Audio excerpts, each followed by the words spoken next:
দুর্ঘটনাকাণ্ডে অভিনেতা বিক্রমকে সমন দিল পুলিশ। অভিযুক্ত হিসেবে জেরার জন্যই তাকে তলব করা হয়েছে। একই সঙ্গে হাসপাতাল থেকে বিক্রমের রক্তের নমুনা এবং পোশাক সংগ্রহ করে পুলিশ। গতকালই হাসপাতাল থেকে বাড়ি ফিরেছেন বিক্রম।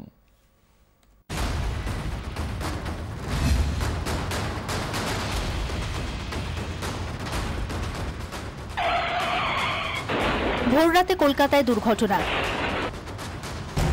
মৃত্যু নামী মডেলের, গুরুতর আহত সিরিয়ালের পরিচিত অভিনেতা। বেপরোয়া গাড়ি চালানো, সম্পত্তি নষ্ট এবং অনিচ্ছাকৃত খুনের অভিযোগে অভিনেতা বিক্রমের বিরুদ্ধে মামলা দায়ের করে পুলিশ। পরে টালিগঞ্জ থানায় পৃথক অভিযোগ জানায় সনিকা সিং চৌহানের পরিবার। এবার সেই মামলায় বিক্রমকে সমন ধরালো টালিগঞ্জ থানার পুলিশ।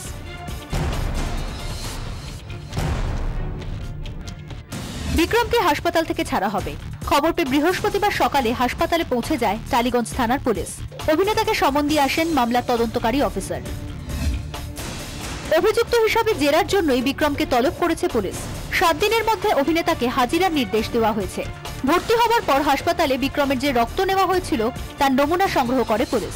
বিক্রমের রক্তমাখা জামাকাপড়ও ফরেনসিক পরীক্ষার জন্য সংগ্রহ করা হয়।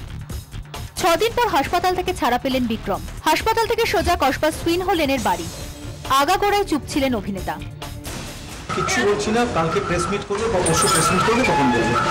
বুধবার টালিগঞ্জ থানায় যান সনিকার বন্ধু সাহেব ভট্টাচার্য। তদন্তের বিষয়ে পুলিশের সঙ্গে কথা বলেন তিনি। এদিন টালিগঞ্জ থানায় যায় কলকাতা পুলিশের অ্যাক্সিডেন্ট রিসার্চ টিম। দুর্ঘটনাগ্রস্ত গাড়িটি পরীক্ষা করে দেখেন তারা। সব খতিয়ে দেখে ডিসি ট্রাফিককে রিপোর্ট দেবে এই টিম।